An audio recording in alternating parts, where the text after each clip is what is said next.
لیکن جب انسان کے موت کا وقت قریب آتا ہے، جب وہ بالکل آخری سانس لے رہا ہوتا ہے، جب اس پر غرغر طاری ہوتا ہے، جب اس پر نزا کی حالت طاری ہوتی ہے، اس وقت اگر وہ توبہ کرے تو اس کی توبہ قبول نہیں ہوتی ہے، کیونکہ وہ فرشتوں کو دیکھنے لگتا ہے اور اس کو اپنا انجام پتہ چل جاتا ہے۔ تو وہ غیب کی چیزیں دیکھنے لگ گیا، تو اب وہ لاکھ توبہ کرے تو اس کی توبہ قبول نہیں ہوگی، کیونکہ توبہ کا دروازہ بند ہو گیا۔ اور اس کے علاوہ یعنی نزا سے پہلے پہلے، جب موت کا وقت طاری ہونے سے پہلے پہلے اگر کوئی شخص توبہ کرتا ہے تو اس کی توبہ قبول ہو جاتی ہے۔ یہاں پر بار بار اللہ تعالیٰ نے توبہ کی اہمیت اور اس کی قبولیت کو بیان فرمایا ہے، لہٰذا قرآن میں سورہ شورى آیت نمبر 25 میں اللہ تعالیٰ فرماتے ہیں وَهُوَ الَّذِي يَقْبَلُ التَّوْبَةَ عَنْ عِبَادِهِ۔ اسی طریقے سے سورہ توبہ آیت نمبر 104 میں اللہ تعالیٰ فرماتے ہیں کیا انہوں نے نہیں جانا کہ اللہ تعالیٰ اپنے بندوں کی توبہ قبول فرماتا ہے۔ اسی طریقے سے حدیث میں بھی اس کی توبہ کی بہت زیادہ وضاحت بیان کی گئی ہے۔ اور اللہ تعالیٰ اس وقت کی توبہ نہیں قبول فرماتے ہیں جب انسان بالکل آخری سانس لے رہا ہو، جیسا کہ سورہ نساء آیت نمبر 18 میں اللہ تعالیٰ فرماتے ہیں کہ ان کی توبہ قبول نہیں جو برائی کرتے رہتے ہیں، حتیٰ کہ جب ان میں سے ایک کو موت پہنچتی ہے تو کہتا ہے میری توبہ۔ اسی طریقے سے حدیث میں بھی آتا ہے، مسند احمد کی حدیث ہے کہ اللہ تعالیٰ بندے کی توبہ اس وقت تک قبول کرتا ہے جب تک اس پر حالت نزا طاری نہیں ہو جاتی، یعنی جاکنی کے وقت کی توبہ قبول نہیں ہوتی ہے، کیونکہ اس وقت توبہ کا دروازہ بند ہو جاتا ہے۔ اور آگے اللہ تعالیٰ فرماتے ہیں ان الذین کفروا وماتوا وهم کفار فلن يقبل من احد ملء الارض ذهبا ولو افتدى به اولئک لهم عذاب علیم وما لهم من ناصرین۔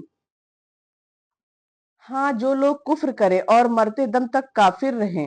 ان میں سے کوئی اگر زمین بھر سونا دے گو فدیے میں ہی ہو تو بھی ہرگز قبول نہ کیا جائے گا۔ یہی لوگ ہیں جن کے لیے تکلیف دینے والا عذاب ہے اور جن کا کوئی مددگار نہیں۔ صحیح بخاری کی حدیث ہے کہ قیامت والے دن اللہ تعالیٰ سب سے ہلکے والے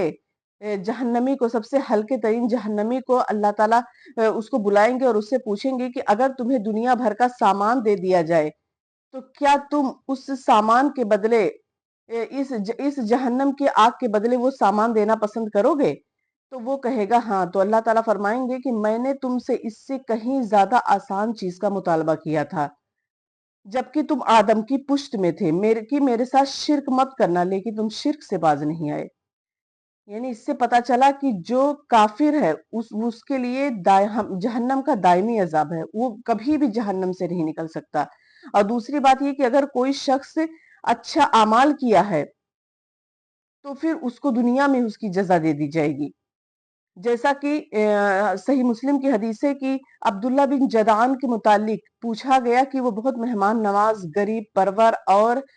غلاموں کو آزاد کرنے والا تھا، یعنی بہت مہمان نوازی وہ کرتا تھا، غریبوں کی مدد کیا کرتا تھا، غلاموں کو آزاد کرایا کرتا تھا۔ تو اللہ کے رسول سے پوچھا گیا کہ اے اللہ کے رسول اس کے متعلق کیا ہے؟ تو اللہ کے رسول نے فرمایا کہ اللہ کے رسول سے پوچھا گیا کہ کیا یہ اعمال اسے نفع دیں گے؟ تو اللہ کے رسول نے فرمایا نہیں، کیونکہ اس نے ایک دن بھی اپنے رب سے اپنے گناہوں کی توبہ نہیں کی،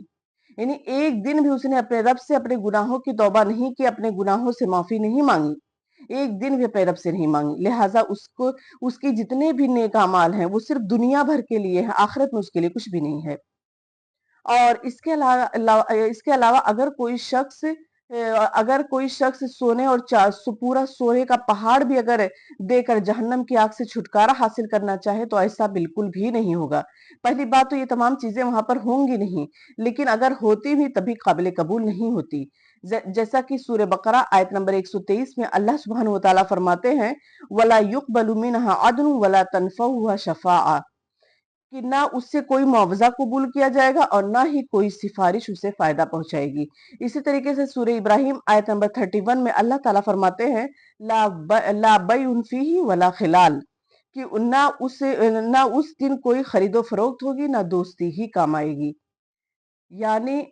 اس سے پتا چلا کہ اگر انسان آخری دم تک اگر مرنے سے پہلے تک اپنے گناہوں کی توبہ نہیں کرتا ہے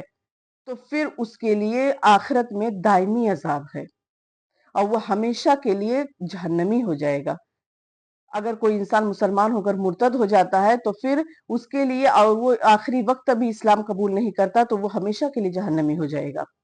آخر میں اللہ تعالیٰ سے دعا ہے کہ اللہ تعالیٰ ہمیں اسلام پر قائم رکھے، ہمارا خاتمہ بالخیر کرے، اور ہمیں ایمان کی حالت میں دنیا سے لے کر جائے۔ آمین۔ وآخر دعوانا الحمد للہ رب العالمین۔ السلام علیکم ورحمۃ اللہ وبرکاتہ۔